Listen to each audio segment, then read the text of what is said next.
regard croisé sur la question de l'accompagnement des personnes vieillissantes en situation de précarité. Et donc, je vais inviter les différents conférenciers de cette table ronde à ouvrir leurs vidéos pour qu'on puisse les voir.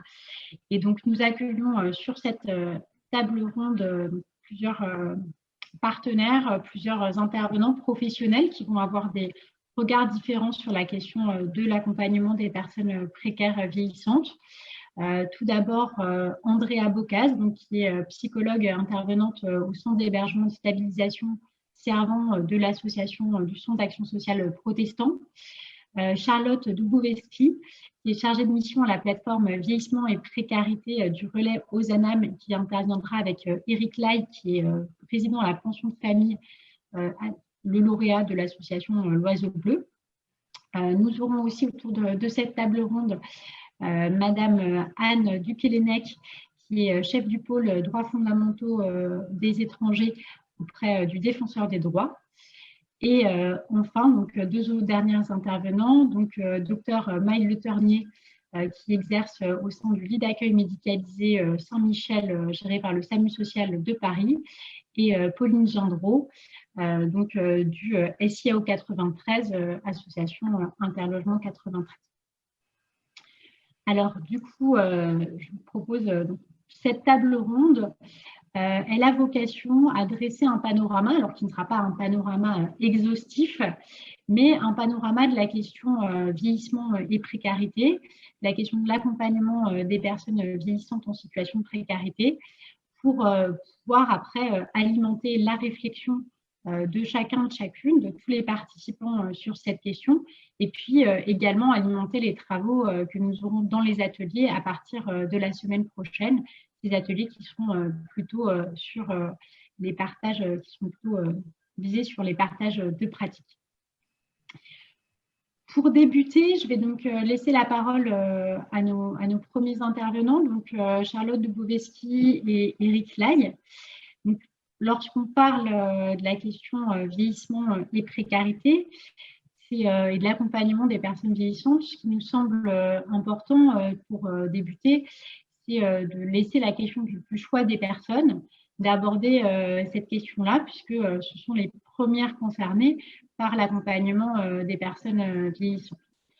Donc, on se rend compte que l'inadaptation des structures, l'absence de professionnels médicaux et paramédicaux dans les structures d'hébergement ou de logement du secteur de la lutte contre les exclusions entraîne parfois, dans cette optique-là, une double logique dans la construction des parcours d'accompagnement.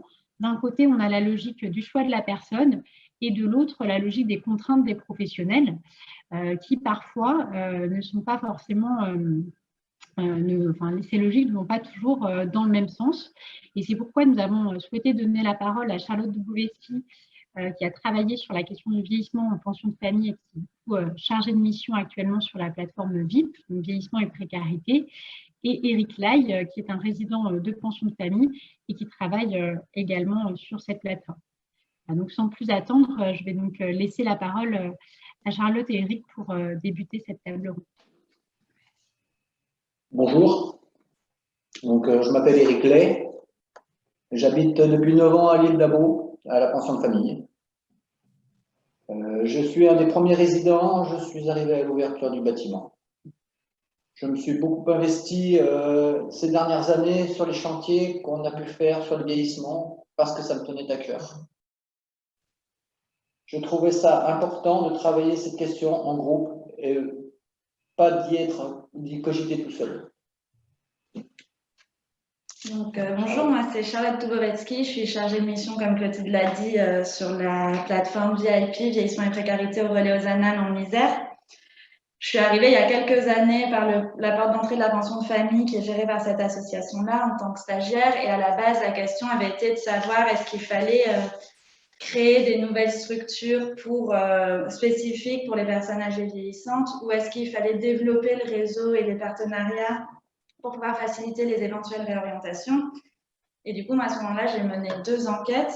La première était centrée sur les résidents et ce qui ressortait vraiment de manière massive, c'est qu'en fait, dans les personnes étaient chez elles en pension de famille et qu'elles voulaient y vieillir et y finir leur jour et y rester vraiment jusqu'au bout. Et la deuxième tournée, cette fois sur les résidents, sur les professionnels, a permis de montrer à quel point ces derniers, ils n'étaient pas du tout prêts à accompagner le vieillissement, la fin de vie, la mort et le deuil au sein des pensions de famille. Et du coup, c'est face à ces constats qui n'allaient pas vraiment dans le même sens, comme a pu le dire Clotilde, que l'association Relais Ozanam a décidé d'approfondir les réflexions sur cette thématique-là. Et donc, en 2019, avec Eric et d'autres professionnels et d'autres résidents, on a mené une recherche-action pour essayer de trouver de manière collective des pistes de solutions qui permettaient d'accompagner jusqu'au bout les personnes là où elles le souhaitaient.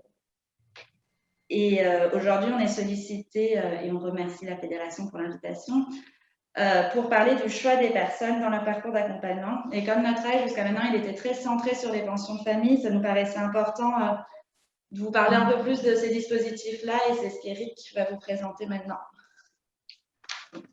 Donc, ce qu'il faut savoir pour commencer sur les pensions de famille, c'est qu'il s'agit de logement et pas d'hébergement.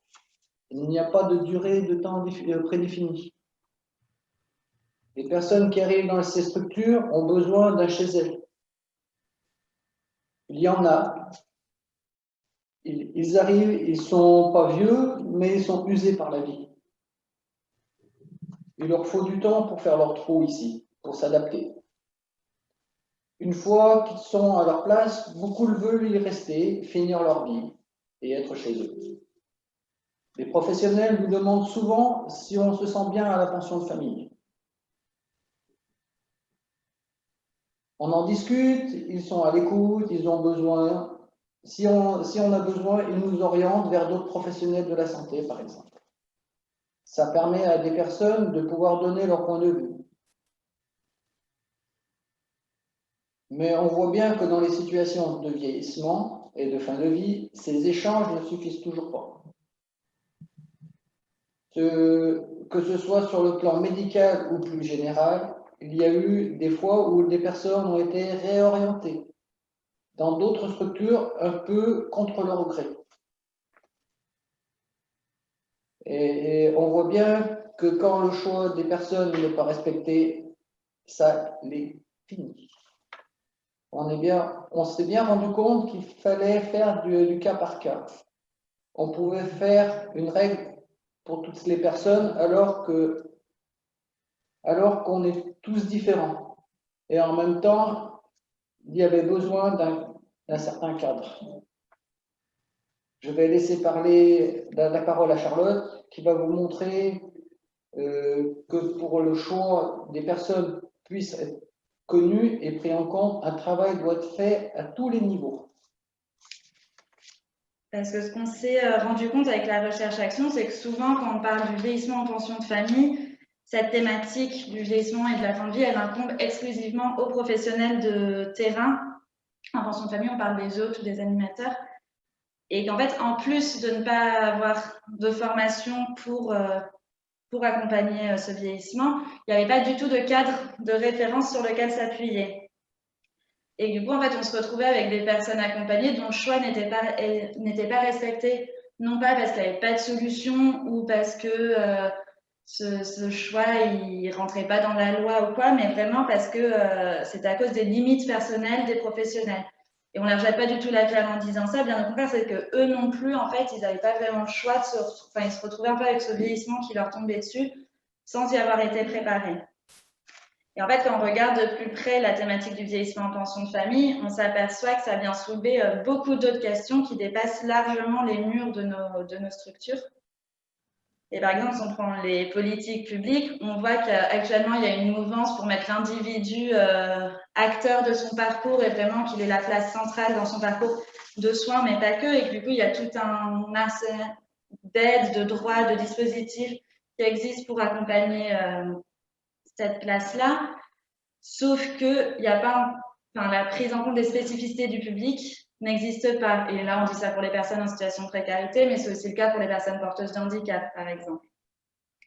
Et Eric disait tout à l'heure que les personnes arrivées en pension de famille usés mais pas âgés. Et du coup, comme beaucoup de politiques sont dues à l'âge, et ben, les personnes qu'on peut accompagner ne rentrent pas dans ces cases-là. Et que du coup, quand c'est pas un choix de leur part de rester dans les murs, c'est vraiment un non-choix dans le sens où elles sont là, par exemple, les personnes qui finissent leur vie en CHRS sont là pas par choix, mais parce qu'elles n'ont pas pu, elles ne dépendaient pas d'une autre case et donc elles n'ont pas pu aller ailleurs. Si on regarde un peu plus vraiment sur les pensions de famille, on se rend compte qu'en fait, la question du vieillissement n'apparaît pas ou que très rarement, que ce soit dans les circulaires qui cadrent un peu les pensions de famille, dans les documents de référence de la Fondation Abbé Pierre, par exemple, ou dans les projets d'établissement, les règlements intérieurs ou les fiches de poste. À aucun moment, cette question-là n'est citée, alors qu'elle est omniprésente.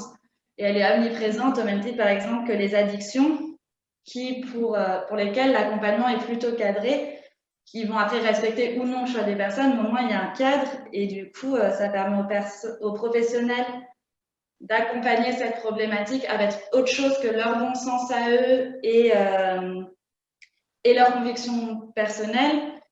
Ça permet aussi aux personnes accompagnées de savoir à quoi s'en tenir et que c'est pas ah ben aujourd'hui je peux faire ça parce que c'est un tel professionnel qui est dans les murs ou je peux pas faire ça parce que c'en est un autre. Et en fait, avec la recherche-action, on s'est rendu compte que le fait que ces thématiques soient écrites, ça a changé vraiment l'accompagnement. Et dans le cadre de la recherche-action, on a pu interroger des professionnels des pensions de famille des petits frères des pauvres, où la question est posée de manière très explicite et où du coup, ben, les professionnels font le choix de venir travailler là. Ils savent d'avance qu'ils vont avoir affaire à ces questions-là et donc, ben, ça se passe beaucoup mieux et le choix des personnes est vachement mieux respecté. Et si on continue encore notre zoom et qu'on regarde vraiment ce qui se passe dans les structures, on se rend compte, comme on l'a dit, que c'est bien souvent sur les hôtes de pension de famille que pèsent ces situations, alors qu'en fait, il y aurait tout un tas d'autres acteurs à mobiliser, tout un écosystème qui pourrait être activé, qui permettrait qui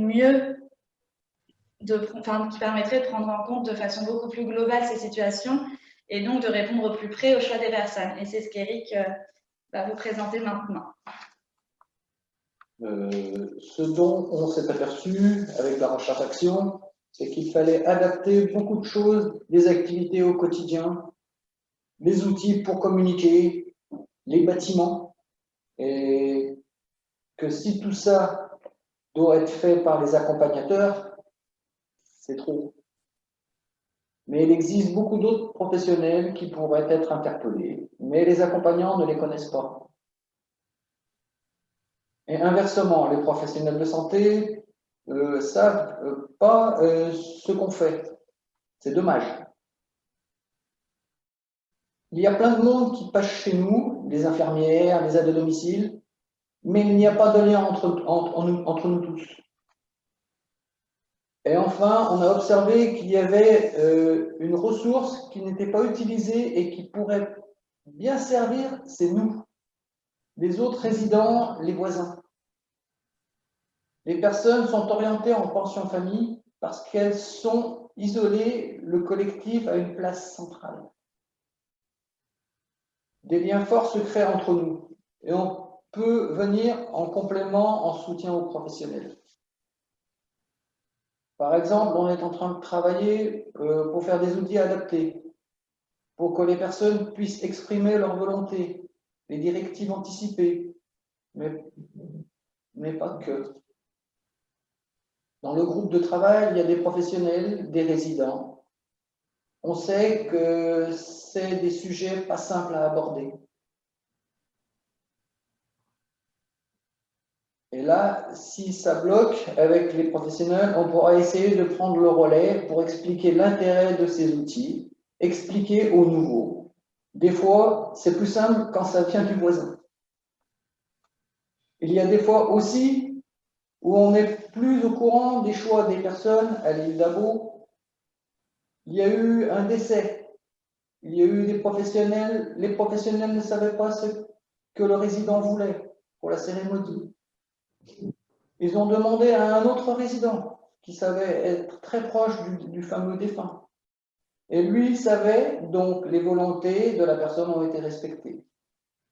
Voilà notre contribution très modeste à la réflexion. Merci de votre attention. Merci à vous pour cette contribution très intéressante et qui permet aussi effectivement de replacer déjà des difficultés qui sont posées par le vieillissement en pension de famille, mais surtout le fait qu'on peut passer outre ces difficultés, construire des projets d'accompagnement en mobilisant les personnes accompagnées qui sont les premiers concernés par les accompagnements qu'on met en œuvre, mais également qui sont parfois des personnes qui peuvent s'investir, aider, notamment on l'a vu dans la question des dernières volontés ou dans la question de l'accompagnement des autres résidents. Et en tout cas, je trouve que ce témoignage et cette contribution, je pense qu'on aura l'occasion d'y revenir pendant les échanges, et en tout cas très intéressant pour débuter cette table ronde. Le respect des droits fondamentaux des personnes, qu'on a un peu abordé avec cette intervention, et la possibilité de mettre en œuvre leur choix dans le parcours d'accompagnement sont parfois conditionnés aux ressources et aux possibilités que la personne a.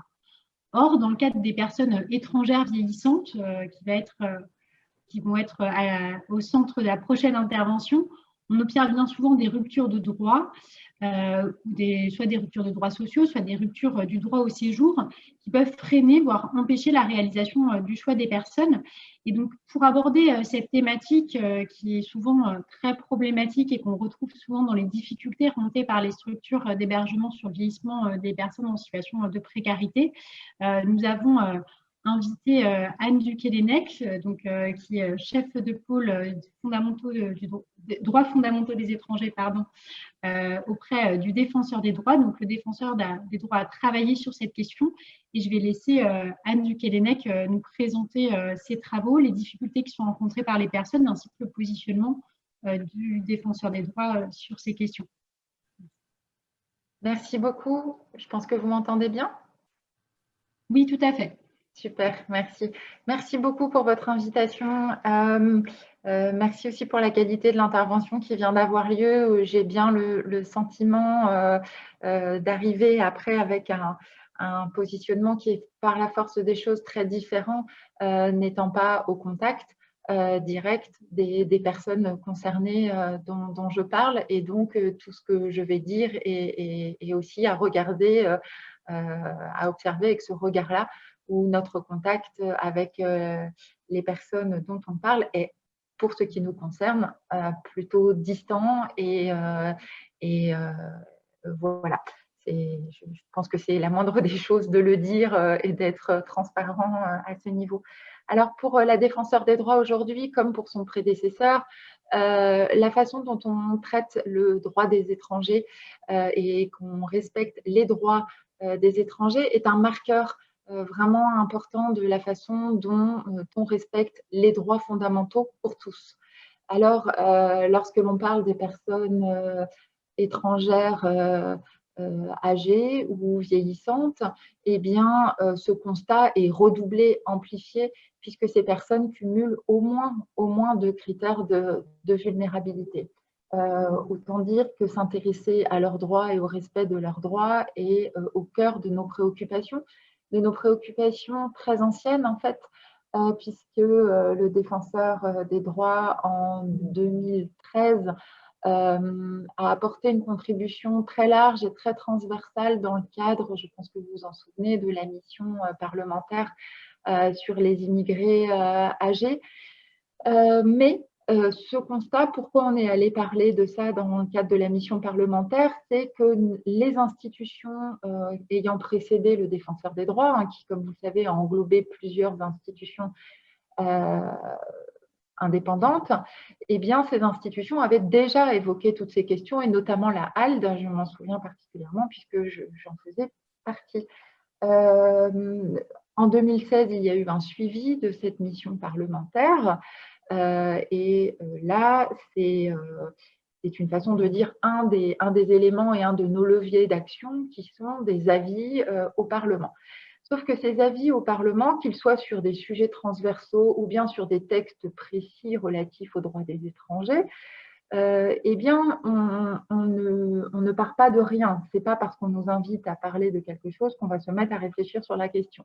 Au contraire, notre légitimité pour venir porter un discours devant le Parlement, c'est que nous sommes saisis de réclamations individuelles très nombreuses aux défenseurs des droits et en particulier pour ce qui nous concerne ce matin, de personnes étrangères et de personnes étrangères âgées. Alors, sur la forme, nos interventions, elles peuvent donc prendre plusieurs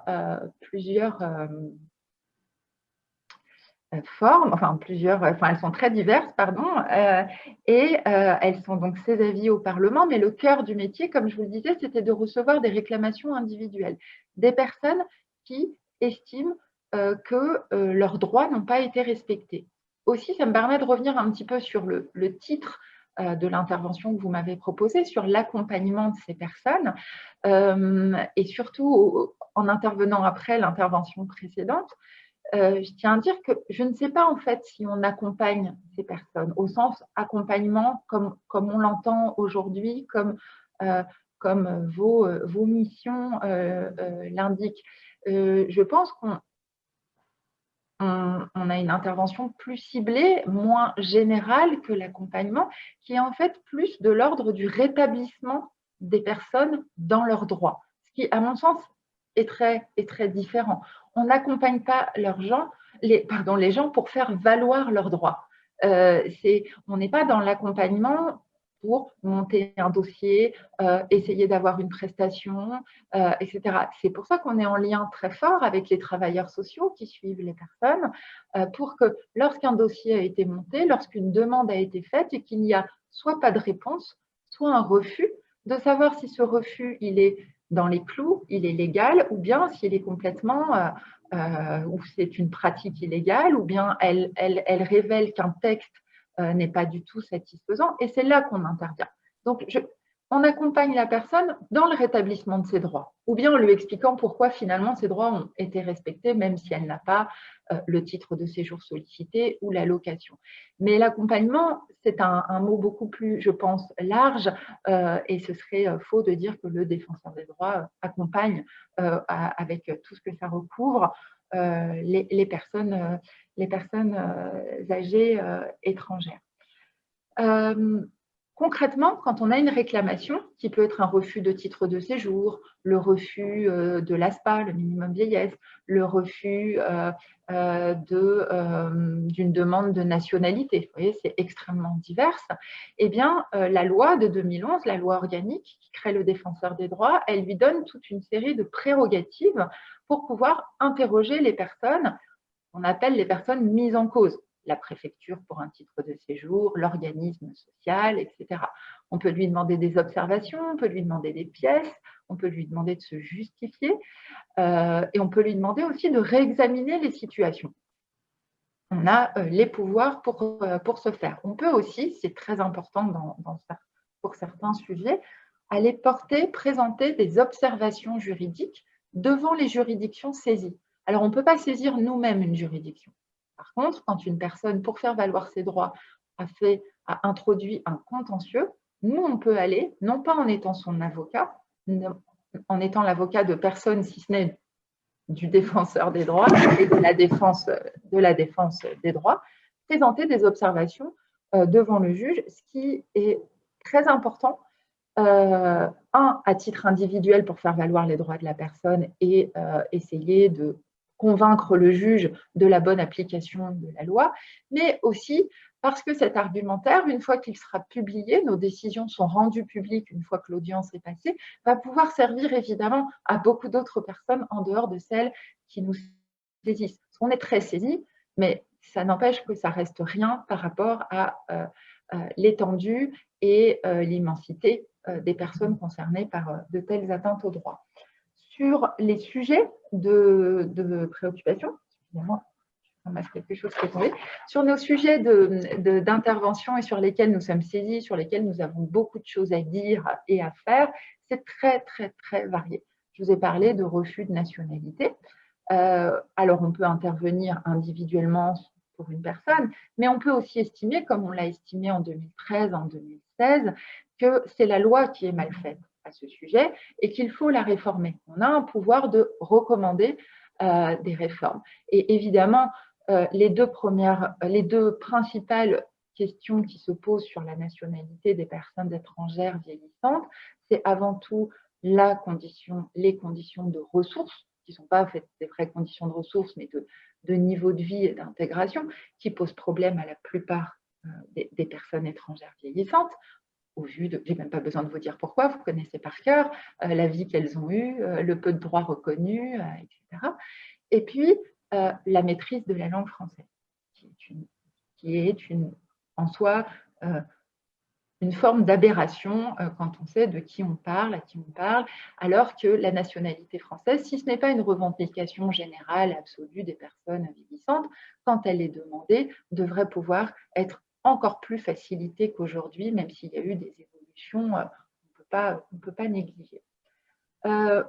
Les principaux sujets qu'on a eus quand même de manière massive, elles sont liées quand même beaucoup aux prestations sociales et au contrôle des conditions de ces prestations sociales. On a été vraiment saisis à de très nombreuses reprises des contrôles de la résidence, notamment pour le minimum vieillesse, mais aussi pour les allocations, logements, etc. Des situations quand même qui ont été, je pense, 2008, on a pris une décision, je crois, vraiment importante à la HALD à l'époque, mais qui est aujourd'hui le défenseur des droits, sur ces contrôles ciblés sur les foyers de vieux migrants, où on avait vraiment ce qu'on a pu appeler des sortes de descentes, il n'y a pas d'autre mot, des organismes, notamment CAF, qui venaient pratiquement sans prévenir ou avec une affichette au rez-de-chaussée, voilà, débarquer dans les chambres des résidents en leur demandant leur passeport, ce qui est quand même ce qui pouvait encore plus donner l'impression d'un contrôle qui était bien au-delà, avec aucune manière de se défendre, de comprendre ce qui se passait et où les prestations à la clé étaient coupées sans aucune indication et sans laisser la possibilité de se défendre. Donc là-dessus, on a fait à la fois beaucoup de recommandations, de modifier les pratiques, beaucoup de contentieux. La situation, c'est, je crois, aujourd'hui, quand je dis je crois, c'est parce que j'ai toujours conscience qu'on est saisi et qu'on n'est surtout pas saisi de plein de choses. Donc, quand ça arrive chez nous, on sait que ça existe et que ça existe surtout plus massivement. Quand ça n'arrive pas jusqu'à chez nous, on peut se dire que le problème passe un petit peu. On peut aussi se dire qu'on n'est juste pas du tout sollicité sur cette question qui perdure. Je sais qu'aujourd'hui, il y a quand même un petit peu plus de garanties sur l'information, sur le contradictoire, sur la notification des décisions. Ce qui a été particulièrement grave sur cette question, c'est qu'en dehors du fait qu'on a suspendu les prestations, on a également mis en place des systèmes et des poursuites pour fraude, ce qui est quand même d'une gravité sans nom, puisqu'on sait très bien que les personnes concernées, en fait, restaient un peu plus longtemps au pays pour X raisons, parfois des raisons de maladie, des raisons de cas de force majeure, ne revenaient pas suffisamment à temps et n'avaient pas donc le bon nombre de mois de présence en France. Mais en aucun cas, il y avait eu une intention de frauder. Et les conséquences juridiques sont très différentes et évidemment éminemment plus graves. Je pense que nous avons aussi fait un travail qui est important, à mon sens, sur cette fameuse allocation à la réinsertion des personnes étrangères vieillissantes. Alors avec une idée, vous savez, c'est cette allocation qui est née dans la loi Dallot en 2007 et qui a été mise en œuvre de manière extrêmement prompte en 2016 où la ministre pensait qu'elle allait concerner à peu près 30 000 personnes, ce qui n'est pas quand même énorme, qui partait d'un bon principe, c'est-à-dire qu'on va permettre à une personne de garder certains droits sociaux tout en vivant ici et ailleurs. Vous savez que le principal obstacle aux droits sociaux des personnes étrangères, surtout quand elles sont vieillissantes et qu'elles ont envie d'être au pays et envie d'être dans leur pays aussi de résidence qu'est la France, sans avoir à choisir, sans avoir à cloisonner complètement leur devis, eh bien, c'est cette obligation de résidence en France pour le bénéfice des prestations qui est très compliquée, qui est interprétée de manière restrictive par les caisses. Donc, cette idée d'allocation de réinsertion permettant un ici et un ailleurs en même temps part du bon principe. Mais tout de suite, en 2007, puis après avec les décrets d'application, on a tout de suite vu que les conditions qui étaient fixées étaient beaucoup trop restrictives, qu'ensuite les pièces qui étaient demandées étaient quasiment impossibles à communiquer et à donner, et on a émis de gros doutes sur le fait que ça allait fonctionner. Aujourd'hui, alors je n'ai pas retrouvé juste avant notre intervention, mais c'est dans un rapport, je ne sais plus si c'est du Sénat, de l'Assemblée nationale, je suis désolée, mais autour du projet de loi de finances pour l'année prochaine, hein, donc c'est quelque chose qui vient de sortir et qui est très actuel, on compte que cette allocation, finalement, à la fin de l'année, le mois prochain, va être donnée à 130 personnes. Donc, on ne pouvait déjà pas forcément se réjouir de ces 30 000 personnes qui étaient quand même une goutte d'eau par rapport aux personnes potentiellement concernées. 50 l'année dernière, 130 cette année. On peut parler quand même d'un petit échec de ces dispositifs et qui pourtant a été vendu comme quelque chose de formidable à la fois en France et à la fois dans des pays d'origine, ce qui aussi nous pose un vrai problème entre le droit tel qu'il existe, tel qu'il est appliqué et tel qu'il est transmis en éléments de langage et communication politique sur laquelle on doit nous aussi un peu lutter. Voilà, sur tous ces sujets, on pourrait en fait développer énormément techniquement, juridiquement, ce qui est possible de faire, ce qu'on peut nous développer, ce qu'on peut faire concrètement pour les personnes qui sont concernées, mais je ne peux pas le faire dans le cadre de quelques minutes. Je vous invite peut-être à aller voir un peu sur notre site internet, même si je dois vous dire qu'il n'est quand même pas très optimal, mais à fouiller un peu sur nos avis, nos règlements amiables réussis aussi. Je pense à une dernière chose, si j'ai encore une minute peut-être, mais je ne veux vraiment pas… Oui, non. Oui, allez-y, une minute. Oui, c'est sur l'ASPA et le stage préalable de 10 ans, ce minimum vieillesse avec l'obligation aujourd'hui d'être 10 ans en France avec un titre de séjour autorisant à travailler sans interruption. Avant l'ASPA, c'était un minimum vieillesse, il suffisait, entre très gros guillemets, d'être en situation régulière pour le percevoir, puis une condition de 5 ans que la HALD et le Défenseur des droits ont estimé discriminatoire. Je crois qu'il y avait à l'époque de la mission parlementaire une unanimité de tous les gens qui sont venus pour dire que c'était discriminatoire et que ce n'était absolument pas possible de maintenir cette condition. Eh bien, cette condition a été ramenée à 10 ans avec, je dois dire, une autre condition qui est peut-être encore pire, qui est qu'avant, cette condition dite de stage préalable ou de résidence préalable sautait quand on avait une carte de résident. On pouvait être là que depuis 2 ans, mais avec une carte de résidence, ça sautait. Aujourd'hui, il n'y a plus cette possibilité. Ça veut dire concrètement que c'est évidemment très difficile d'être là depuis 10 ans avec un titre de séjour autorisant à travailler sans interruption, alors qu'on sait les difficultés d'accès à la préfecture. J'en ai pas parlé, mais on a une grosse action là-dessus aussi. Mais que des personnes ne vont plus pouvoir, même si elles respectent la condition, elles ne pourront plus la prouver. Parce qu'elles se retournent vers la préfecture pour dire « je voudrais bien que vous me confirmiez que je suis bien là depuis 10 ans avec un titre de séjour autorisant à travailler ». La préfecture va dire « 1, je n'ai pas que ça à faire, je n'ai pas à vous répondre ». 2, si elle est de bonne volonté et qu'elle a envie de le faire, elle va pouvoir dire « moi, j'ai une capacité d'archivage de 5 ans ». Je ne peux pas vous le prouver. Donc, on est dans des situations assez ubuesques et j'en finis vraiment là-dessus, avec ce paradoxe que dès qu'on parle, que ce soit en mission parlementaire, que ce soit ailleurs, plus généralement, avec des acteurs institutionnels, sur une forme quasi de glorification de la figure de l'immigré âgé, celui qui est venu, qui a construit, qui s'est intégré. Comme ça, un petit truc un petit peu abstrait, et oui, une forme de réécriture glorifiante de l'histoire, avec, pour le coup, quand il s'agit de mettre la main ou au portefeuille, ce qui est mineur, ou dans le respect des droits fondamentaux, plus grand monde de véritablement proactif. Pardon si j'étais un petit peu trop longue.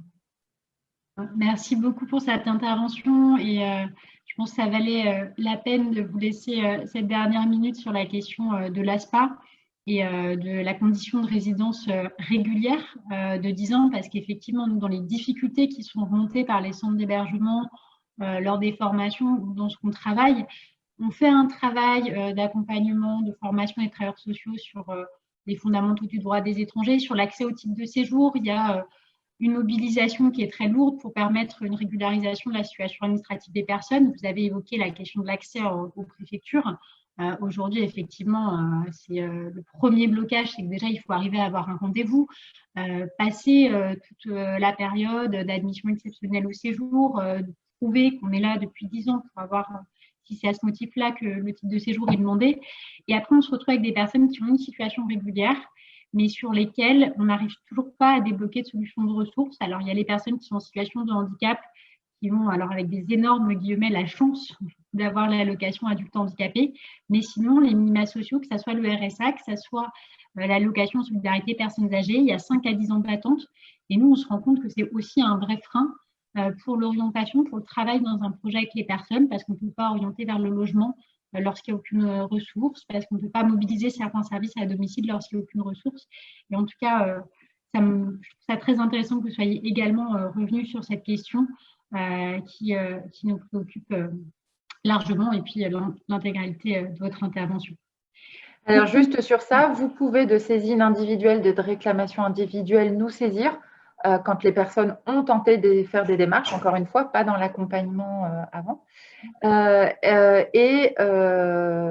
ailleurs, nous avons aussi, alors là, pas dans la défense des droits, mais pas dans la protection des droits, mais dans la promotion des droits, un comité d'entente aux défenseurs des droits en avancée en âge, voilà, qui ne concerne pas que les personnes étrangères, mais aussi où je pense que donc on fait remonter les informations d'associations et d'intervenants.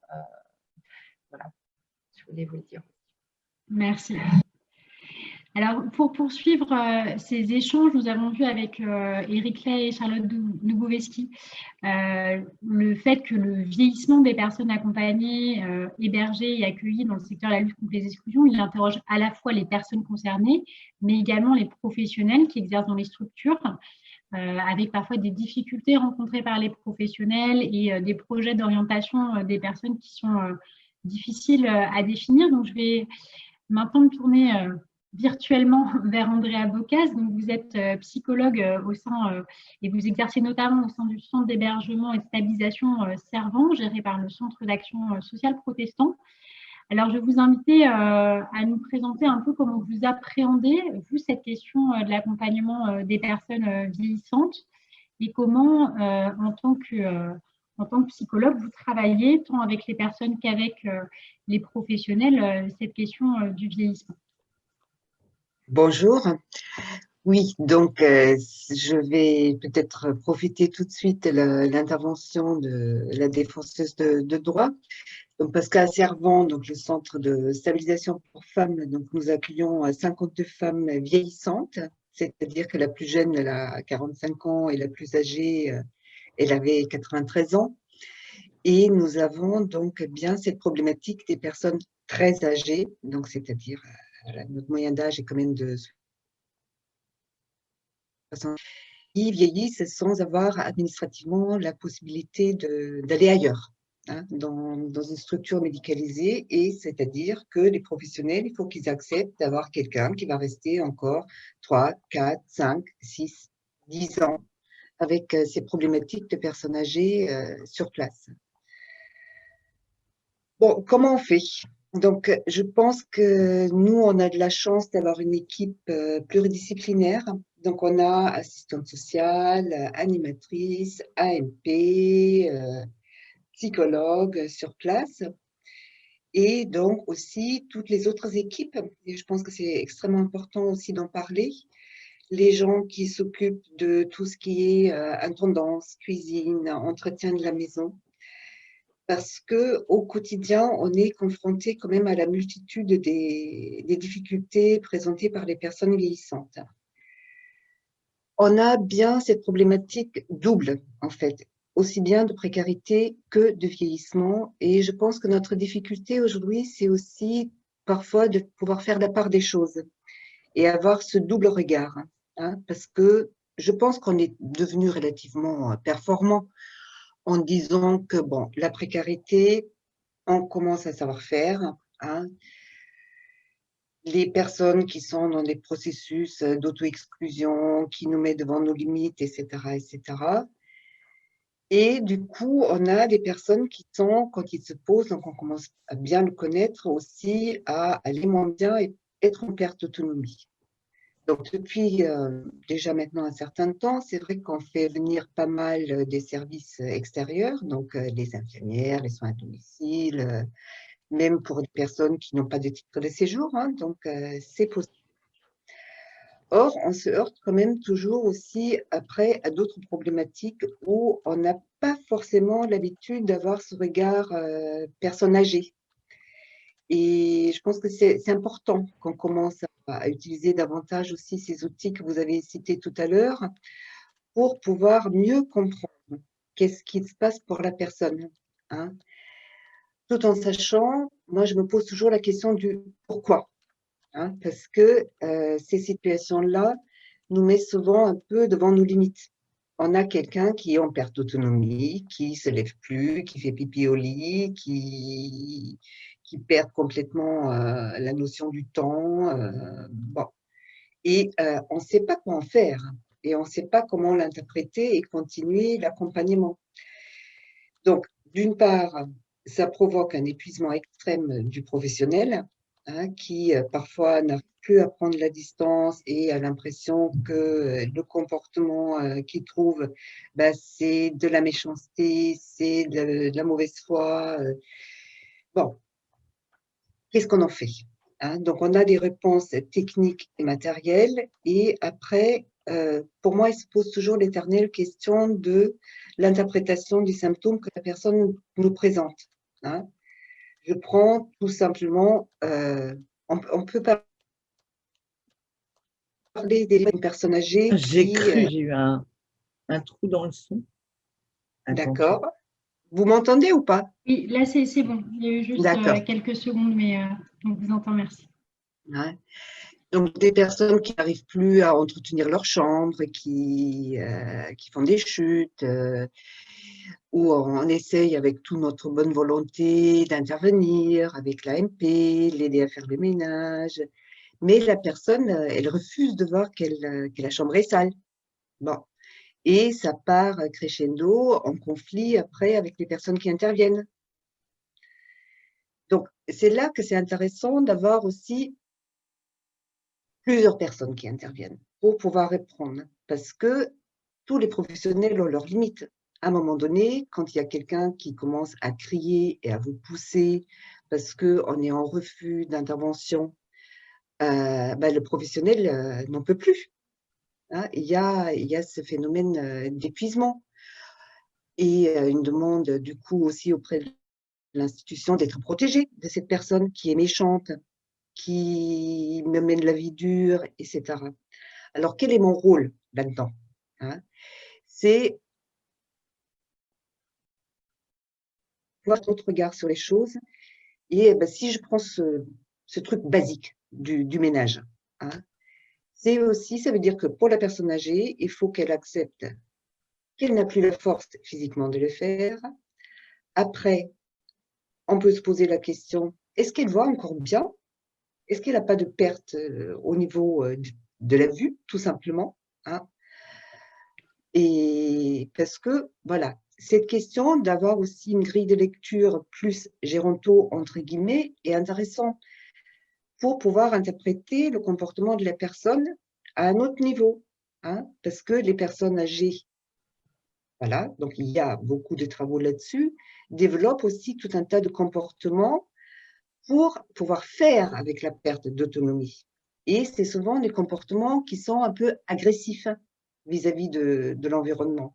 Vous avez ces problèmes de troubles de mémoire qui font que après c'est difficile à accepter. Donc, on commence à accuser ses voisines d'avoir piqué des choses. Parce que c'est pas admissible que je me rappelle plus. Hein. Donc, ce qu'il est important au sein des structures, je pense, c'est de pouvoir en parler, pour pouvoir réinterpréter les choses, revoir avec la personne comment on peut moduler peut-être les choses, comment on peut retrouver les affaires, que c'est normal de vieillir et aussi de reconnaître, mais oui, c'est difficile et c'est difficile pour vous et c'est difficile pour nous. Hein. Il y a les deux côtés. Donc, après, il y a la difficulté de l'orientation. Donc, nous, on essaie de faire un travail en amont, de faire en sorte que les personnes acceptent d'être aidées, parce que c'est la première difficulté, elle est là aussi, hein, ce refus d'être aidé. Ensuite, il y a la question, si on est en situation administrative qui le permet, de faire une demande d'orientation vers une structure médicalisée. Et là, il y a cette fameuse question de l'aide sociale. Et souvent, ça commence à freiner à ce moment-là. Mais pas seulement parce que, administrativement parlant, c'est compliqué, mais c'est aussi que la personne ne peut pas le faire. Mais pourquoi elle ne veut pas le faire? Hein? Donc, c'est souvent un moment crucial où c'est très d'autres symptômes qui se développent. Et je pense que là, c'est très important de refaire le lien aussi avec la question de la précarité. Parce que quand vous avez quelqu'un qui a 80 ans et qui se trouve dans un centre d'hébergement, c'est qu'il a un parcours quand même difficile, de rupture, des choses qui sont indicibles. Hein. Il y a tous ces phénomènes d'errance, hein, que Furtous il a très bien décrit dans ses écrits sur l'auto-exclusion. Et ces choses-là, elles reviennent au moment où on fait un dossier d'aide sociale, parce qu'il y a du coup toute la question de la famille, de l'histoire, des enfants qui revient. Et tout ce qu'on ne voulait plus voir, parce que c'était trop douloureux, hein, revient. Et la question, c'est est-ce qu'on peut le faire revenir ou pas? Est-ce qu'on rentre dans cette démarche de rechercher les enfants où il y a une rupture pour X raisons, hein, mais c'est jamais des histoires faciles. Hein. Et ces dossiers ont tendance à durer des siècles et des siècles et des siècles où ne se font jamais. Hein, où les personnes ont aussi une force incroyable pour remettre des freins. Hein. C'est vrai qu'on vit des histoires. Nous, on a accompagné une dame qui a fini par toucher une retraite de 1 500 €.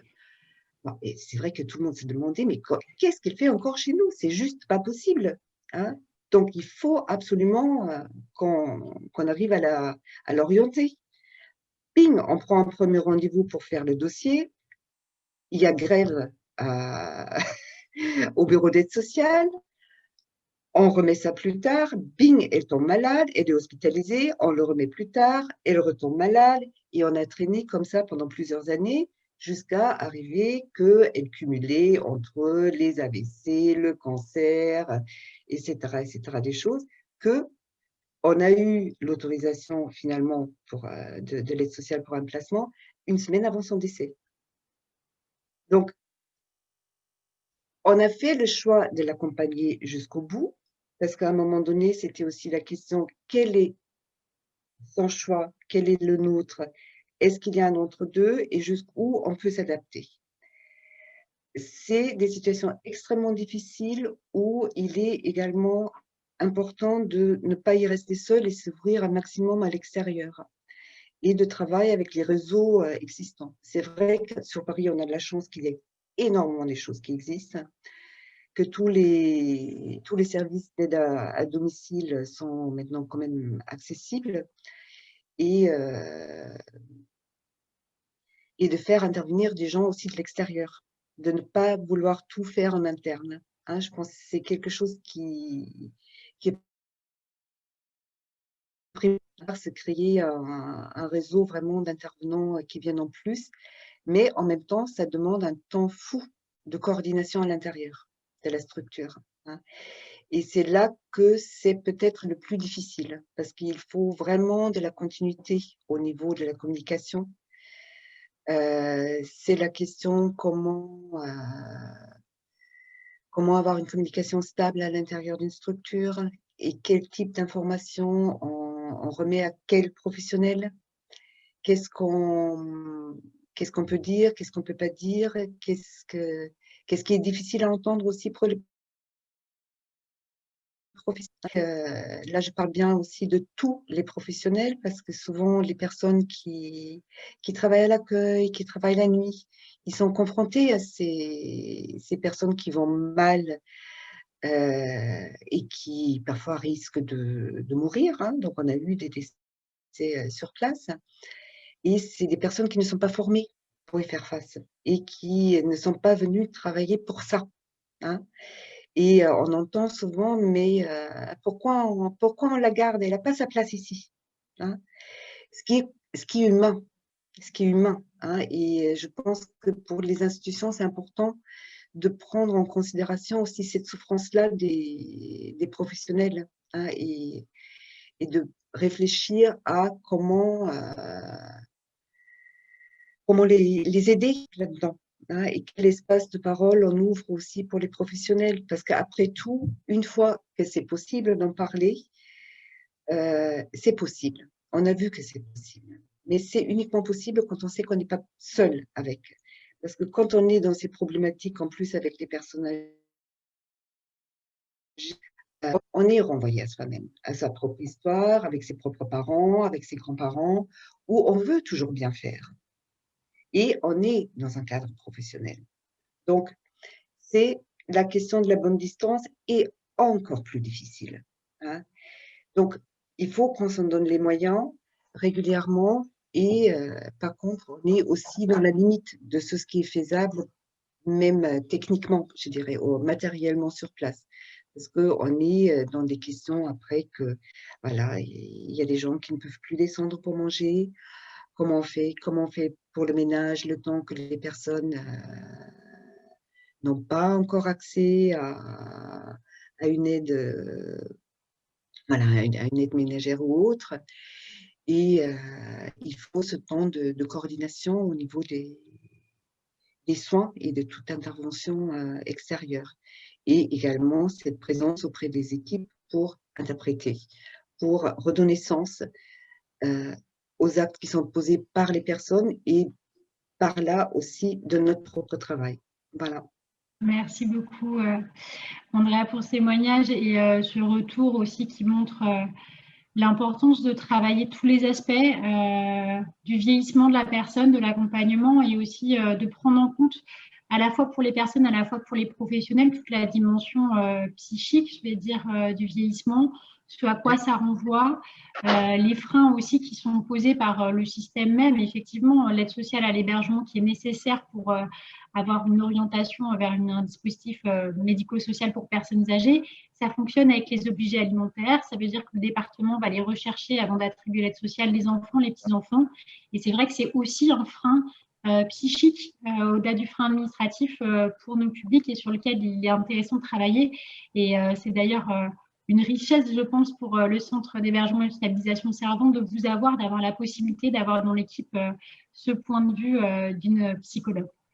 Comme on le voyait, c'est tous les pans du vieillissement qui sont à appréhender lorsqu'on travaille sur l'accompagnement des personnes vieillissantes en situation de précarité. On l'a vu, le point du choix de la personne, la question de ses droits, la question psychique et puis la question médicale également, puisqu'on l'a vu un peu avec ce qui était présenté par Andrea Bocaz, le vieillissement, d'un point de vue médical, enfin, le vieillissement entraîne une altération des fonctions physiologiques, des fonctions physiques des personnes, parfois pour entraîner le développement de certaines pathologies.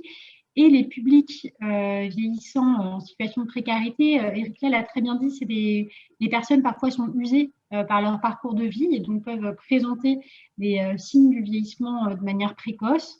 Il y a aussi des conséquences médicales de la précarité.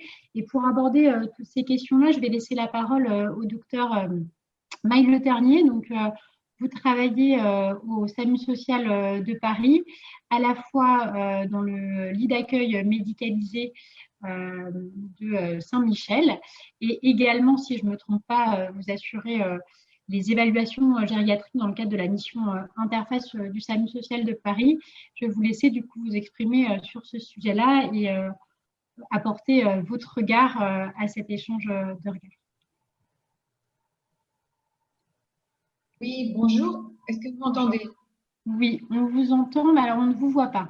Oui, alors j'ai eu beaucoup de soucis informatiques, donc je pense que vous n'allez que m'entendre aujourd'hui. Je ne suis pas médecin référent du LAM, je suis médecin référent de l'HSS Saint-Michel. Normalement, la durée de séjour et les critères d'admission sont différents d'un LAM, mais je fais partie du pôle médical et soins du SAMU social et donc j'ai déjà travaillé au LAM. Et actuellement, je pense qu'il y a bien 25 à 30% des patients en LHSS qui dépendent d'un LAM, puisque j'en parlerai tout à l'heure, on a quand même beaucoup de problèmes d'orientation de nos patients. Donc, j'ai entendu des choses très intéressantes. J'ai entendu effectivement la phrase de M. Lay qui disait que les personnes n'étaient pas forcément vieilles, mais étaient usées par la vie. Et c'est vrai que c'est un problème, le questionnement des équipes pour la prise en charge pardon, de ces personnes vieillissantes pour pouvoir s'adapter à leurs spécificités et à leurs désirs. Il y a eu d'autres interventions qui ont montré aussi l'importance de la synergie multidisciplinaire, de la synergie médicale et les autres intervenants dans les structures. Et sans tout médicaliser, je pense que c'est un axe qu'on a développé il y a à peu près une dizaine d'années, justement pour aider les équipes à adapter leur prise en charge aux patients. On a même parlé de souffrance des équipes, ce qui est vrai. Et donc, on a commencé à travailler là-dessus. Donc, on fait beaucoup de travail multidisciplinaire. Il faut savoir que les structures, donc, que ce soit évidemment en LAM, en LHSS, mais aussi en centre d'hébergement simple ou en consultation à l'espace Solidarité Insertion, ces structures-là au SAMU social de Paris sont très médicalisées. Donc, il y a toujours un médecin pour faire le bilan somatique. On a parlé tout à l'heure de troubles du comportement qui pouvaient avoir lieu pour des problèmes de vision. Enfin, voilà. Donc, il y a toujours un médecin qui est là. Et on s'est entouré aussi on s'est donné les moyens de faire des évaluations neuropsychiatriques. Ceci pour aider les équipes à adapter la prise en charge avec des patients qui présentent des troubles cognitifs, voire des troubles du comportement, qui ont été décrits dans les autres interventions, et des troubles du comportement qui sont parfois mal étiquetés. Donc, est-ce que c'est neurologique? Est-ce que c'est psychiatrique? Est-ce que c'est caractériel? Souvent, je le disais, chez des personnes jeunes qui ont moins de 60 ans, ce qui permettait ensuite de pouvoir adapter la prise en charge et parler aux équipes, les former, leur expliquer effectivement la question de pourquoi est-ce qu'il est encore là, je ne suis pas venue travailler pour ça. C'est des choses qu'on entend absolument. Et ça a permis pas de résoudre tout, mais d'aider à notre prise en charge. Il y a une dimension, moi le mot n'a pas été prononcé, mais je dirais qu'il y a une dimension aussi bien sûr éthique à notre prise en charge, et ça a été, ce sont des personnes qui ne demandent pas, qui n'ont pas de demande, qui n'ont pas de force, on parle de leur choix, mais qui parfois n'ont pas de désir, et sauf parfois de rester là dans une structure qui préfèrent rester avec l'équipe. Donc ça nous pose souci. Ils ne sont pas entourés de famille, bien sûr, ils n'ont pas de proches. Voilà, donc on a travaillé là-dessus et on a aussi commencé, enfin ça fait un petit moment, une instance éthique au service social pour s'assurer de la bonne compréhension et du consentement éclairé des personnes qui sont accompagnées. On travaille toujours, alors moi j'ai fait à moins de 10 minutes, hein, mais par contre je répondrai à toutes les questions. On travaille toujours avec le droit commun. Pour les personnes, il faut le savoir ça, hein, au niveau médical, même pour les personnes qui ont des droits, bien sûr, on peut essayer, on a parlé tout à l'heure, j'ai un peu raté le début parce que j'étais dans mes problèmes informatiques, mais on a parlé d'évaluation géronto, etc. Moi je parle de patients là qui présentent ces symptômes souvent avant 60 ans. Et donc, c'est très compliqué de faire une évaluation neuropsy, une gérontopsie avec une personne qui a juste 60 ans. Donc voilà, donc c'est un peu. Mais quand on peut, effectivement, on s'appuie sur le droit commun, et notamment pour ce que je disais, par exemple, on a parlé tout à l'heure de la fin de vie, on s'appuie sur les équipes mobiles de soins palliatifs qui viennent en LHSS et qui nous aident aussi, puisque maintenant elles font aussi, enfin en tout cas à Paris, à côté de nos structures, elles font aussi plateforme d'orientation à la personne âgée. Donc voilà, qu'est-ce que je voulais dire d'autre? Tout ça, oui. Ah oui, il y a une chose qui est très importante aussi, c'est que là je parle de la majorité de nos personnes vieillissantes, en tout cas en LHSS et en LAM, c'est vrai que ce sont des grands exclus que l'on connaît depuis longtemps. Et au niveau de leurs antécédents, en général, évidemment, avec leurs troubles cognitifs, on connaît mieux leur parcours qu'eux, donc leurs besoins, leurs traitements chroniques, leurs pathologies chroniques. Il y en a plus de 40% qui ont des pathologies associées. Donc même s'ils ont des troubles cognitifs mineurs, ils en ont quand même. Et quand ils sont dans la rue avec un traitement chronique, c'est impossible. Donc ça, c'est une aide à l'orientation, en tenant bien sûr bien sûr compte du choix des personnes et en essayant de leur expliquer, une fois qu'on a fait tout ce bilan, en tenant compte de leur perte d'autonomie, essayer de leur expliquer ce qu'on va pouvoir faire et quelle structure on va pouvoir rechercher ensemble. Et enfin, pour parler, donc j'ai parlé des partenaires externes pour évaluer des patients quand ils ont des droits et quand ils ont l'âge, ce qui n'est pas toujours le cas. Enfin, il y a aussi les partenaires pour chercher des solutions d'orientation et ça peut être assez compliqué. Donc, c'est vrai que là, je pense que vous allez en reparler cette semaine de la mission Interface. J'ai fait partie du début de la mission Interface pour justement préconiser ou pas des bilans neuropsy aux patients. Et c'est vrai qu'on s'en rend compte, c'est un soutien énorme puisqu'ils vont dans les autres structures et continuent à aller dans les structures une fois que la personne a été intégrée dans la structure. Voilà ma courte intervention. Merci beaucoup. En tout cas, intéressant parce que cette intervention nous permet de brosser pas mal d'aspects de l'accompagnement, la complexité, la particularité aussi du public précaire vieillissant. Également la question de l'éthique, c'est vrai qu'on en a finalement beaucoup parlé. Je pense dans chaque intervention, on a abordé un peu cette question de l'angle de l'accompagnement et de cette éthique-là sans jamais la citer. Et je trouve que c'est très important que vous l'ayez rappelé. On a une question, donc avant de laisser la parole à Pauline Gendreau, qui est notre dernière intervenante sur cette première table ronde, une remarque de Sarah Olivet en réaction à votre intervention, Dr Le Ternier, sur le fait que le vieillissement prématuré des publics est compliqué, car ce n'est pas toujours une question d'âge, mais d'autonomie, et qu'il y a moins de réorientation possible.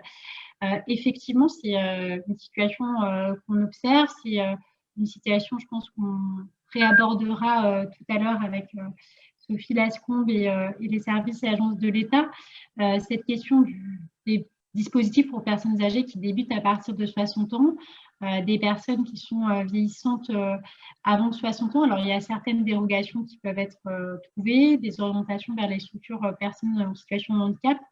Je ne sais pas si vous, docteur Le Ternier, vous avez un peu une réponse, un complément à apporter sur cette remarque avant qu'on laisse la parole à Pauline Gendreau. Écoutez, moi, en tant que médecin de la structure, je remplis pas mal de demandes MDPH. En général, ils ont des orientations en femmes ou en masse. Et puis, quand ils ne peuvent pas prétendre à ce genre de structure, on fait des demandes de l'âme, mais c'est vrai que je n'ai pas d'autre solution. Mais c'est vrai qu'on avait mené une réflexion avec la direction du SAMU social sur faire une structure, enfin essayer de s'adosser à un EHPAD et faire une structure pour les personnes vieillissantes, parce qu'évidemment, elles n'ont pas du tout le même âge. Et pour l'instant, on est au stade, je pense qu'on est encore au stade de la réflexion. Merci, mais en tout cas, c'est un vrai sujet, c'est déjà des pistes là que vous avez apportées et c'est aussi un sujet qu'on abordera lors de l'atelier du 25 novembre, donc de mercredi prochain, sur l'orientation vers les dispositifs médico-sociaux personnes âgées, si jamais vous avez l'occasion d'y participer. Alors, pour clôturer ce tour des intervenants sur cette table ronde, je vais laisser la parole à Pauline Gendreau, donc, du SIAO 93. Le SIAO, donc Service intégré d'accueil et d'orientation, pour celles et ceux qui n'avaient pas l'acronyme en tête, c'est un acteur central dans la construction du parcours des personnes, dans l'orientation, dans la prise en compte de certaines spécificités, notamment le vieillissement ou la perte d'autonomie des publics en situation de rue.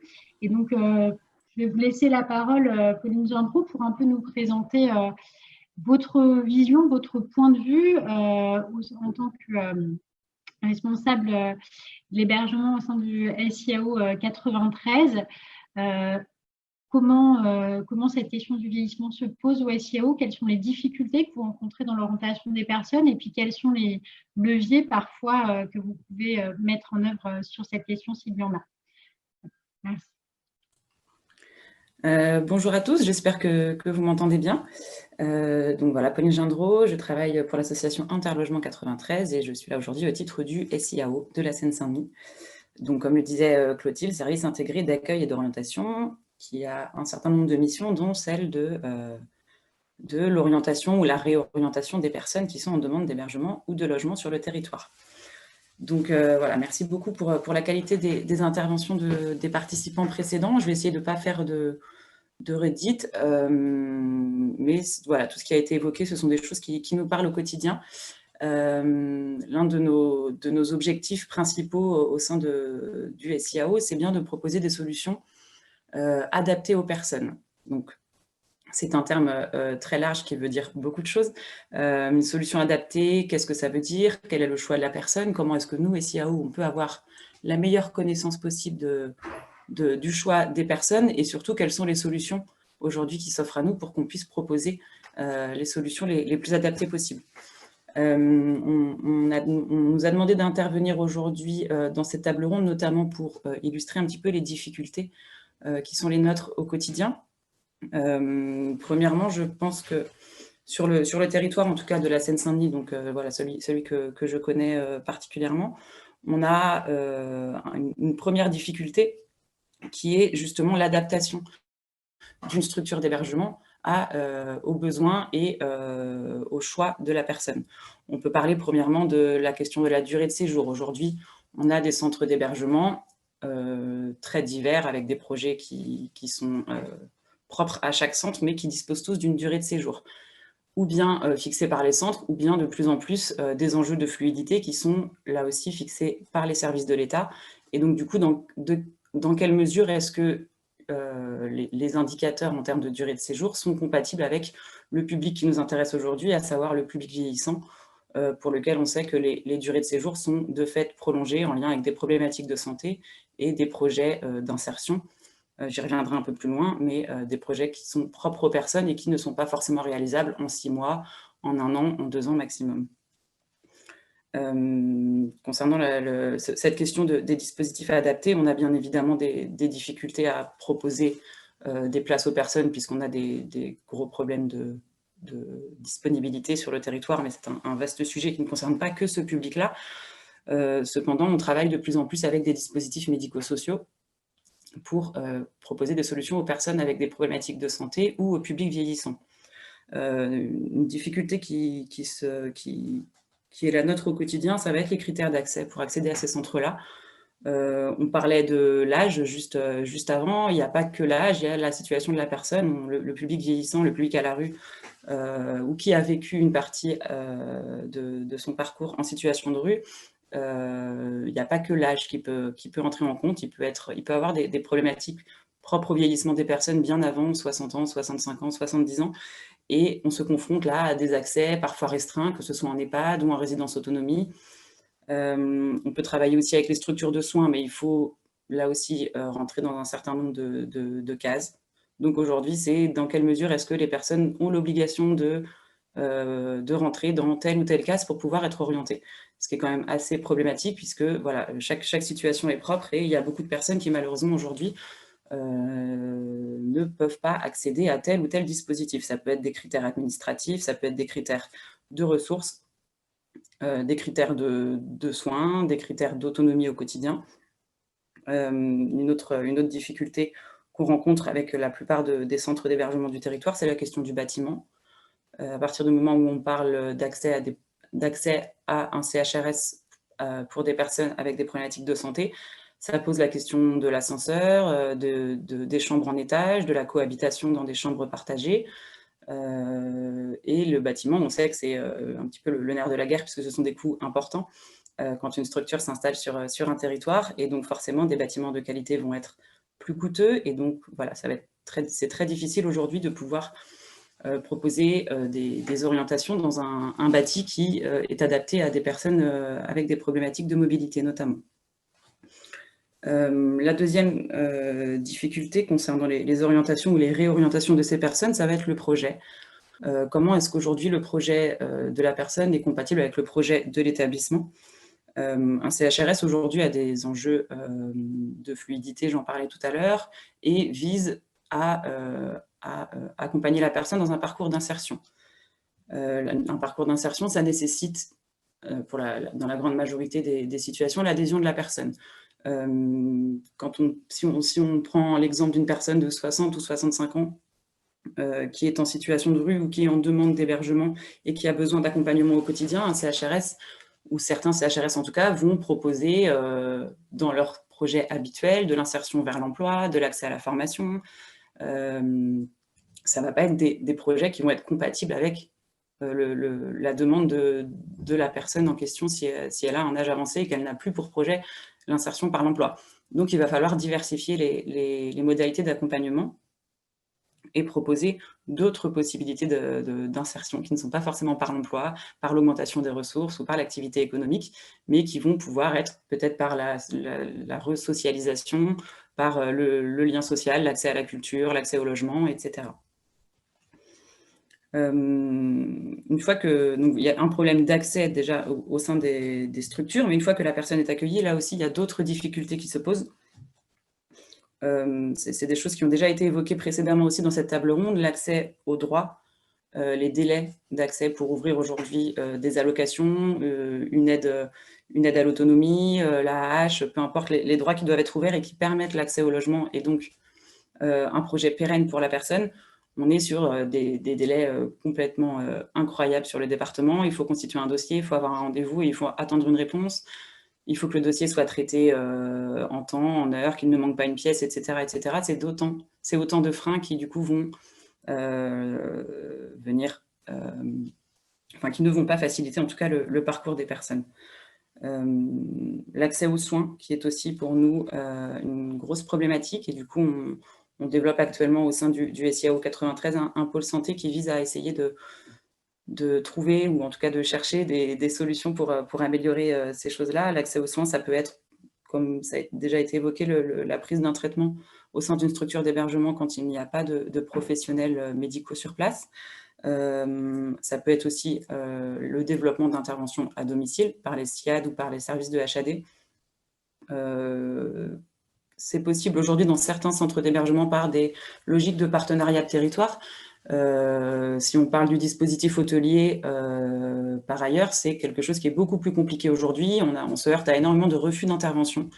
Et donc là, du coup, moi, ça m'intéresserait d'avoir l'avis des collègues des autres territoires sur cette question-là et comment est-ce qu'aujourd'hui on peut faire passer des intervenants à domicile de manière régulière auprès des publics qui sont accueillis dans des chambres d'hôtel et donc qui ne sont pas ou très peu accompagnés pour le moment.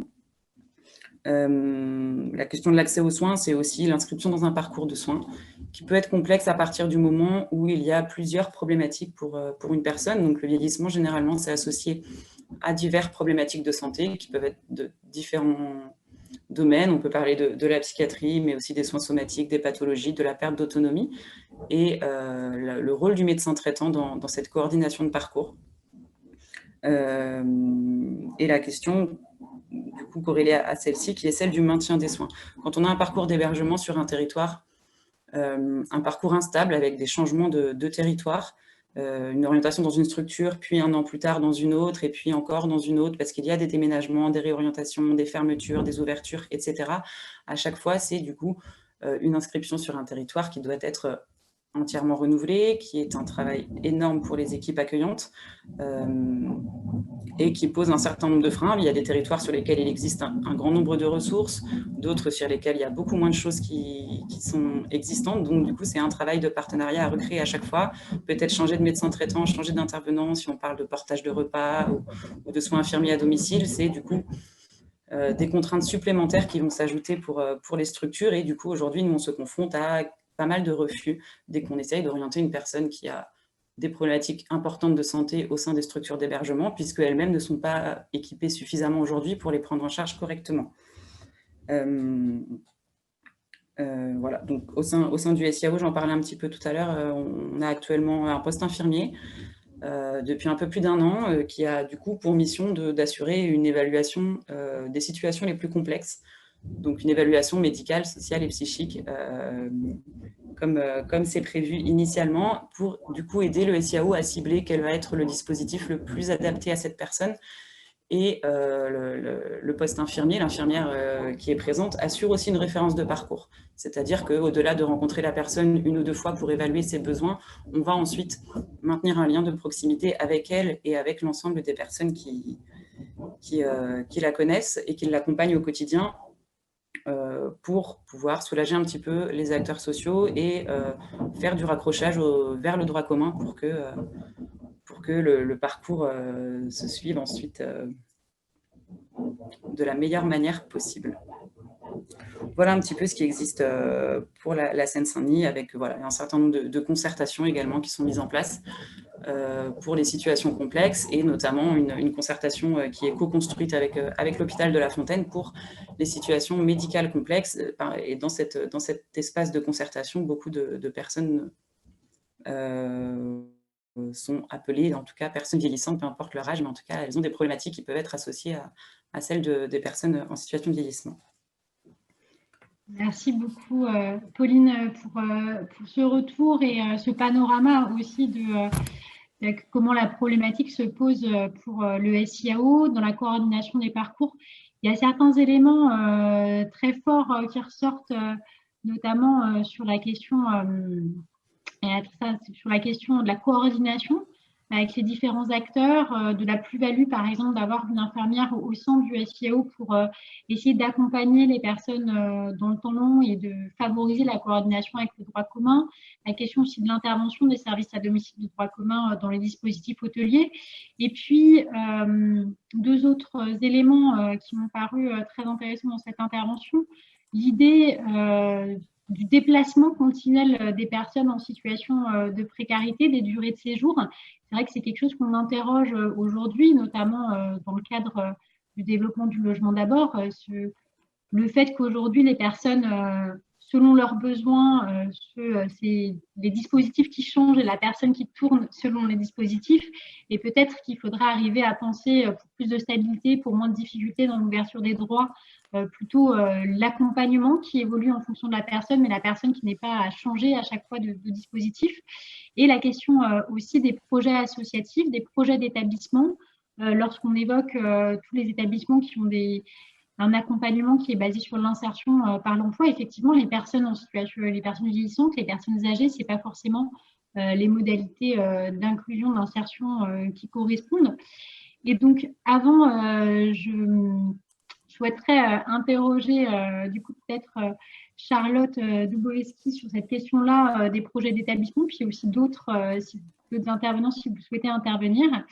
Juste avant cela, il y a une question qui a été posée sur le webinaire pour vous, Pauline Gendreau, sur le travail entre le SIAO et les LAM et l'HSS actuellement au niveau de la Seine-Saint-Denis, si vous pouvez nous en dire plus là-dessus. Alors du coup, pour la Seine-Saint-Denis, on a deux LHSS sur le territoire et un LAM, donc on est sur des volumes assez peu importants pour le moment, à notre grand regret. Donc on espère là aussi un déploiement de ces dispositifs, puisque le besoin est très important. On est en collaboration avec les LHSS, en particulier concernant les sorties. Donc ça veut dire qu'ils nous sollicitent aujourd'hui ils nous font des demandes en tout cas pour des sorties de LHSS pour les personnes, pareil pour les ACT. Voilà, après, c'est les contraintes qu'on a pour l'ensemble des publics, c'est-à-dire que la demande, c'est bien de la recevoir, mais on répond aujourd'hui à très peu enfin, en tout cas, un volume trop faible de demandes. Donc, voilà, c'est des demandes qu'on reçoit, qu'on étudie, on participe, je pense, pour le volet LAM, en tout cas, on fait partie des commissions d'attribution, donc qui nous permettent voilà, c'est un espace commun avec plusieurs acteurs pour identifier quelles sont les personnes qui vont pouvoir être accueillies sur ces dispositifs. Et je pense que ce sont des relations qui vont être amenées à se développer un peu plus. On n'a pas parlé là aussi de la mise en place des DAC sur les territoires, mais voilà, il y aura deux DAC sur le département de la Seine-Saint-Denis, et c'est des dispositifs avec lesquels on a prévu d'être en forte concertation au quotidien pour les publics vieillissants, puisqu'ils prennent le relais des MAIA, mais aussi pour l'ensemble des publics qui nécessiteront une coordination de parcours sur le territoire. Voilà, j'espère avoir répondu à peu près à votre question. Merci, et je pense que ça répond à la question qui a été posée. Et également, c'est vrai que la question du lien entre le SIAO, les LAM, les LHSS, les dispositifs médico-sociaux de soins résidentiels, au niveau de l'Île-de-France, font l'objet de travaux actuellement. Alors, il y a des travaux qui ont été lancés par l'Agence régionale de santé Île-de-France sur cette question-là, dans laquelle la fédération, entre autres acteurs, est impliquée. Et c'est vrai que c'est aussi une question aujourd'hui au niveau de chaque territoire. Alors peut-être, donc je vous laisse, il nous reste environ, on va mettre encore un peu plus de 10 minutes pour les échanges avec les intervenants sur cette table ronde. Je vous laisse utiliser l'outil questions-réponses s'il y a des questions parmi les participants pour un ou plusieurs de nos intervenants sur cette première table ronde. Et du coup, moi, je vais adresser ma question à Charlotte Dubowski et Eric Lay éventuellement également sur la question des projets d'établissement. Alors, vous avez travaillé plutôt en pension de famille avec la plateforme Vieillissement et Précarité, mais c'est un projet de long terme. Comment est-ce que cette question-là des projets d'établissement et de l'insertion et de l'accompagnement de personnes qui ne vont pas forcément aller vers une insertion vers l'emploi, par exemple, peut être abordée à votre niveau? Alors, nous, au niveau des projets d'établissement, c'est un chantier vraiment tout nouveau sur les pensions de famille. Et en fait, ça découle vraiment de la recherche-action qu'on a pu faire, où si c'est pas noté quelque part, en fait, on se rend compte que c'est pas traité et que c'est l'affaire de tout le monde et de personne, et que d'une fois à l'autre, c'est les mêmes interrogations qui se posent, qu'on a du mal à apprendre de nos erreurs et voilà, donc c'est un travail qu'on est en train de mettre en place avec les chefs de service des différentes pensions de famille, les équipes, et où on inclut les résidents dans ce travail-là. Et à Lyon, il y a le SAMU social de Lyon qui a fait un gros travail pour intégrer la question de l'accompagnement à la mort, enfin vraiment avec comment on accompagne dans les enterrements, tout ça, et qui a fait un gros travail pour l'inscrire dans son projet de service. Et pour avoir échangé avec la directrice, qui ressort, c'est qu'en fait, ça ritualise quelque chose et que ça vient vraiment sécuriser aussi bien les personnes accompagnées que les équipes. Et que comme ça, c'est un travail qui prend du temps, mais c'est un gain de temps pour la suite de savoir qui fait quoi exactement, quand, et que ça permet aussi de rester beaucoup plus disponible après pour ceux qui restent. Voilà, parce que dans les pensions de famille, il y a le gros problème aussi que le vieillissement amène à la question de l'individualité et l'équilibre entre le collectif et l'accompagnement individuel, qui est très fragile et qui vient encore plus être fragilisé avec les questions de vieillissement. Et c'est pour ça qu'on veut vraiment travailler là-dessus, mais on ne l'a pas encore expérimenté. Mais c'est un projet, je ne sais pas si ça répond à ta question. Merci, mais en tout cas, c'est intéressant et de voir qu'il y a ce projet-là déjà sur les pensions de famille de projets d'établissement. Pauline Gendreau a interrogé aussi l'ensemble des projets d'établissement, des structures d'hébergement parmi les différents éléments présentés. Alors, nous avons une question sur l'outil questions-réponses du webinaire pour savoir s'il existe des EHPAD spécialisés dans la prise en charge des personnes en situation d'exclusion qui proposent un accompagnement spécifique plus adapté à ce public vieillissant. Alors, il me semble que ce n'est pas le cas, du moins en Île-de-France, mais peut-être là-dessus, est-ce que Maëlle Le Ternier ou quelqu'un d'autre souhaite intervenir sur les partenariats qui ont pu être montés et sur justement cette prise en compte dans les EHPAD et les établissements médico-sociaux pour personnes âgées des publics en situation d'exclusion?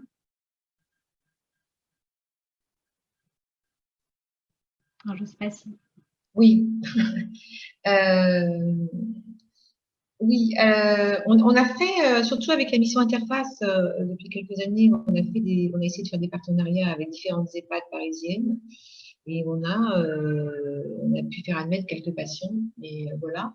Et là, c'est rigolo. Je viens de recevoir un mail de Thomas Baude, qui est donc responsable de la mission Interface à Paris, qui me dit qu'il faut qu'on travaille sur un projet, qu'il est en train de travailler sur un projet, mais qu'il ne me l'avait pas dit, mais que je dois venir pour des places de l'HSS dans certaines EHPAD.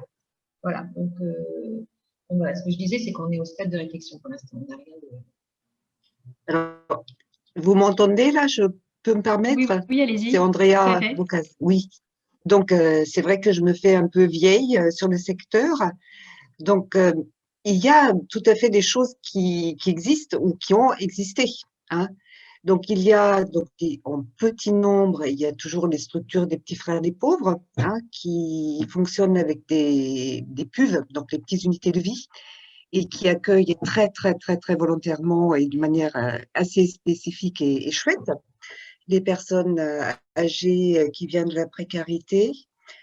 Dans le passé, il y a eu cette fameuse maison de retraite Villers-Cotterêts dans le nord de Paris, gérée par la ville de Paris qui accueille que ce public-là.